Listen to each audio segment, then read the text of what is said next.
Thanks for taking this call. I'm Aaron from FCBC Walnut, and I wanted to talk to you guys about uh, reopening your church, and especially what you learned during the entire lockdown quarantine process. But before we get into that, can you guys introduce yourselves to our audience and maybe just say your role at church? We'll start with Ben first.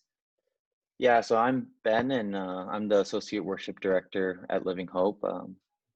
Help out with just our Sunday services and our worship teams, and I lead worship as well.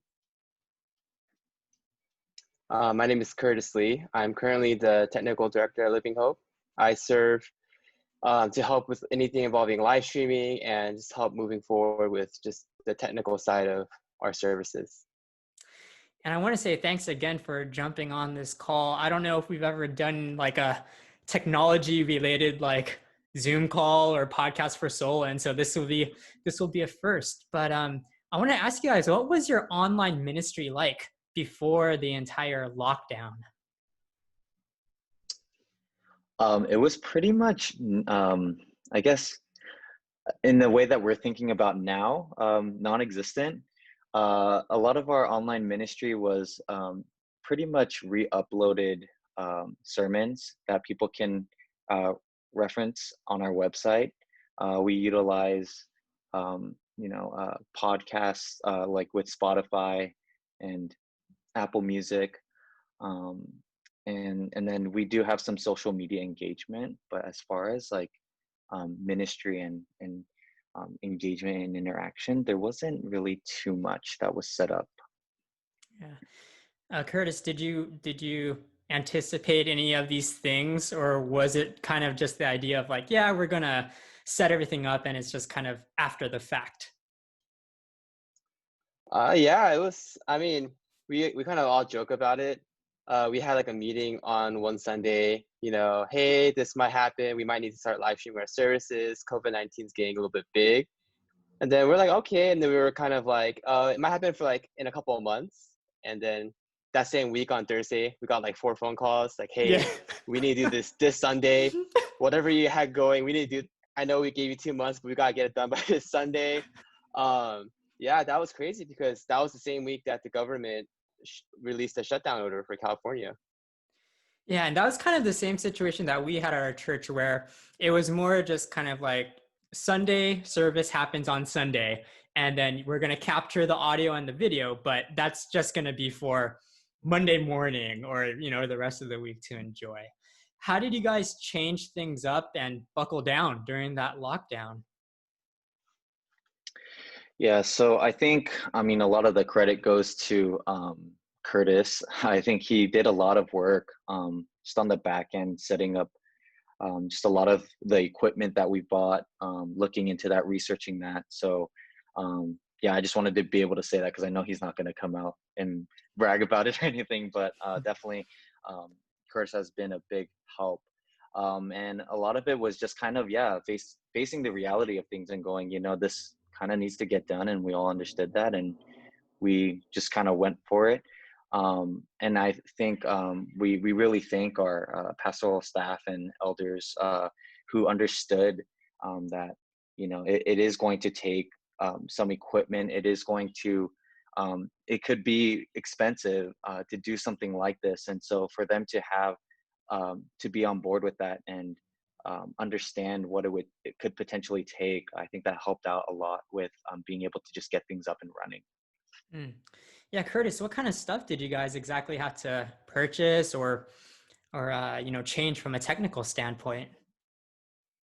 Yeah, so our church, we were kind of blessed to have some equipment to begin with. So we do operate on a Blackmagic production studio switcher in our church. We already had a lot of cameras, PTZ controllers. We already had, a pretty built out mixer to support that as well. But the biggest things that we had to buy was an encoding device. So that's basically what takes our video and our audio and it pushes it up to our website.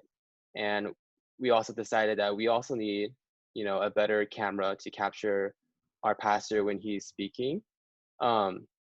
So we were blessed to have a good foundation to begin with. So we had to do a lot of kind of like pivoting, take out certain things out of our technology stack and add new things in. So that's kind of how we went with that. Mm. I know that you guys do like a prayer meeting thing on Wednesdays, I believe. I see that you guys live stream it sometimes. Was that always live streamed, or did you know always live have anything live streamed? Or was that something that you guys started during COVID? So we had prayer chapel consistently. It was once a month. And then due to everything happening, we decided that we would be doing it weekly. And that's when we started actually doing it live stream. And with prayer chapel, that setup is actually a lot different than what we normally do for our Sunday. The equipment that Curtis had mentioned, that's stuff that we use on our Sunday services for adults. For prayer chapel, we actually just use an iPhone, and we have like a just one of those microphones that you can plug in to better capture the sound. And Mm. it kind of evolved into being in one of our chapels into the main sanctuary, and then setting up like a portable sound system to, you know, better amplify the sound. And so yeah, it did evolve a little bit, but that setup is a lot different. And I would say the same about maybe some of our other ministries, like our high school or youth ministry, or our children's ministry. All our setups are a little bit different than what we have set up for the adult services. Yeah. Curtis, I know that you're kind of, I guess, in charge of all of those things. Did you find yourself having to work a little bit harder during the week? Because that prayer chapel happens like not on the weekends, right? That's like right in the middle of the week. So how did you adjust to kind of a little bit more on your plate? Yeah, I mean, it's funny because me, Ben, and our other worship director, we kind of joke. We sometimes see each other. I sometimes see them more than I do see my own girlfriend sometimes. Um, but I mean, I think with the adjustment, it's been fine. There has been a lot to get done, but I think what really drives me to be able to do that is, I feel I really care about our ministry. I really care about, making sure that we're putting forth the best that we can to reach our audience, Hmm. because we're kind of in a weird phase right now where we can't really see people face to face, and live streaming is our only way to reach them. So for me, something really important for us to do and us to do well, and trying to reach as many people of our congregation as we could well. Yeah. And what do you guys think would be the big takeaways now that churches are starting to reopen? Yeah, what do you think are the big takeaways after coming out of this, and even as we go into this next season of people returning to church? Yeah, I think there's definitely a lot of challenges and opportunities. Um, one being that, one thing that we learned is definitely that it's not easy um, to kind of just get things up and running. And it does take people, it does take teams and communication to kind of get a good idea of what's really going on. I think what we have at Living Hope, we really have to understand and be able to troubleshoot. If something goes wrong, um, we're not only, it's not just a hiccup that happens in the chapel or in the main sanctuary. It's, you potentially get shut down online, and that maybe one shutdown that takes 10 to 30 seconds to get back up. You don't know how many viewers you're losing. You don't know how that's impacting someone's just experience in listening to the word. And it's taking those things into consideration, and going, oh, I wonder how important it is to, have what we have, or work with what we got, and um, be able to turn around things in the case things do go bad. Yeah, I think kind of just to echo what Ben said, I think our biggest things is making sure we're reaching our congregation. Something I learned when I was talking to one of our vendors that we use for live streaming. He was saying that, it's a lot different when you stream your service like exclusively, and when you have in-person service. Kind of like what he said, when you just have an in-person service, something goes wrong, you know, it's okay at the end of the day. Like, it might be uncomfortable, but we'll get through the service. But then he was saying, like, when your stream goes down for the first time, you tend to lose 30% of your audience. When your stream goes down a second time within the same service, you lose 70% of your audience. And, you know, that's hard, you know. Sometimes I'm like, why not just get back on? But I think that is the reality of live streaming sometimes. So for us, I think that's something we really took to heart in how we train our volunteers and how we, you know, implement certain things, that whatever we do and whatever we put out, we want to make sure that it's put out well, but it's also something that we can sustain and make sure that our audience is able to experience from their homes. Yeah. And I appreciate that you touched on this. I feel that engagement thing is huge. Ben, let's talk about fears of engagement really quick. As a worship leader, you know, you're up there playing songs, and you know you're dependent on the stream. What are some of your fears, and how would you maybe speak to those fears from a biblical perspective? Yeah, I think some of the fears are just you know, when you're there, there's something different about being in front of people and then knowing that you are either being recorded, or you know, just the mindset that you have of just knowing that, hey, yeah, you are on camera. I think that sparks up some, you know, some fears of just this idea that, like, what you say, what you're going to do, that could potentially be on the internet forever, right?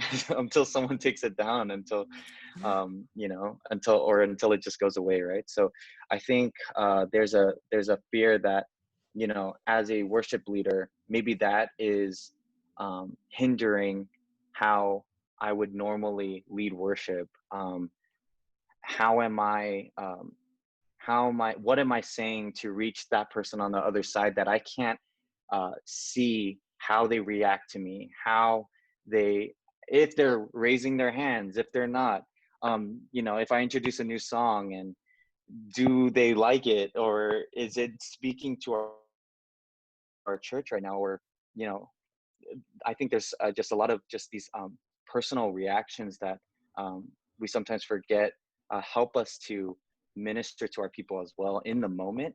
And so I think, yeah, just some of those fears, I think they can really deter us from, like, giving it our all. But I think the biggest thing that I hold on to throughout all of this, and even in the time when there was nobody in the room, is having faith that God is working, that he's moving, that he's using us. And yeah, we're in a circumstance that maybe it feels like we're less in control, but I mean, the reality of everything is that God is in control, and this is not going to stop him from working.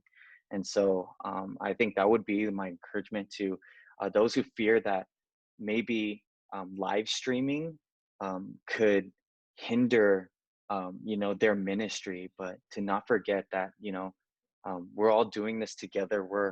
We're all in going through this time, and that you know, God is still working, and yeah, that we just need to continue to trust in him and ask him to lead us. Yeah, that's so good. And Ben, we're gonna have to follow up on, as worship leaders, man. We're gonna have to talk about all this stuff. But Curtis, would you mind speaking to maybe some fears of engagement, even when it comes to, like, I guess, lighting and just, you know, putting on like a production for people, and how does the Bible speak to those fears? Yeah, definitely. So I think the biggest thing for me is that, you know, we're in this weird situation where people can't really come to church, you know? And for us, it was kind of like, okay, like, what does that mean? Like, how are we going to present our services to people who are watching? And I think for us, at least for me, I really wanted to make sure that, you know, whether it's lighting, whether it's the video, whether it's the audio, we really want to make it feel like people are in our service, you know, that even though people might be spread apart, people might be at different locations, that we're still in this worship service together.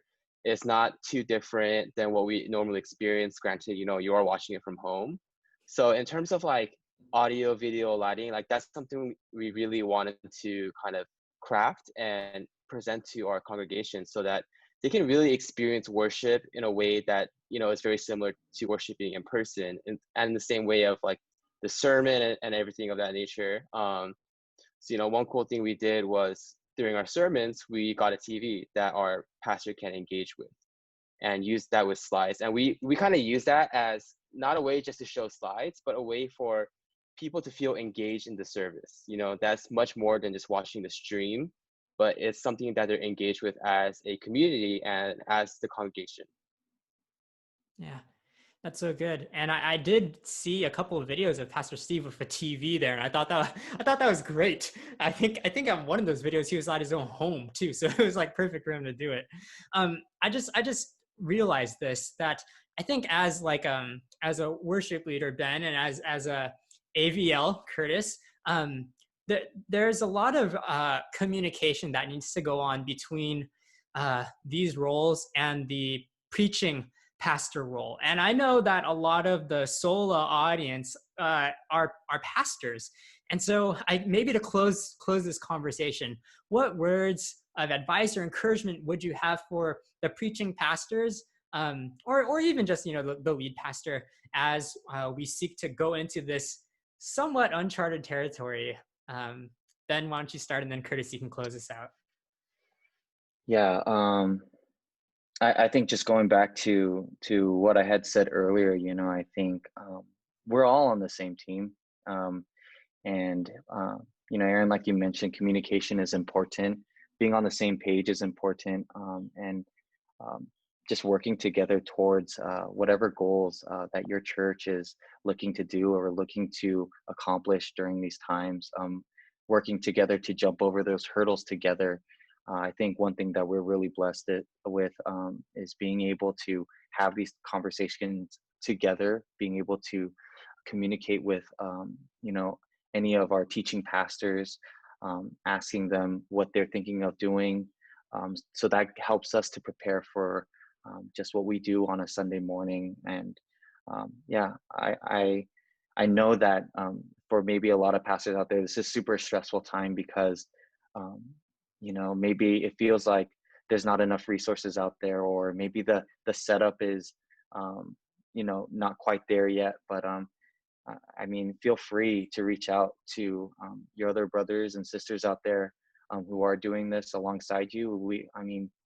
Me and Curtis, and I'm sure our team at Living Hope, we would love to sit down, have conversations with anyone who is interested. And so, keep on keeping on, and God is on our side. So good. Curtis, any last words? Yeah, we're in a crazy season right now. I think kind of like what Ben said too, it's like if you want to have conversations, at the end of the day, we're all part of the same body of Christ. We all need to kind of work through this together. But something that I've been really thankful and grateful for is our teaching staff, and just the open communication we're able to have and the open dialogue. I think that's been great. I think that's been very helpful. Just talking about, what do we want our services to look like in the future? How are we going to do this live stream together? Because it's kind of, it's like a three spear, I don't know how to explain it, but like, we all kind of tied together, teaching staff, like AVL and, worship in a service. How can we do this together? How can we empower each other to do these streams well? And I think that's something I've been really grateful for. And that's kind of an advice I would give, is to maintain that open dialogue with each other. I feel very comfortable and very safe to, talk to our worship director, to talk to our teaching staff about any concerns or things that we want to try out. And that's because we're able to have this open dialogue and communication. Yeah. Well, guys, thank you so much for just your words of advice and encouragement. And I think serving the church with your unique roles and skills and capabilities, and being willing to talk to me about it and hopefully bless others through. do Sola. Thank you guys so much. Yeah, thanks, Aaron. Thanks for Thank you. inviting us onto this. Bye, guys. All right. Bye. See ya.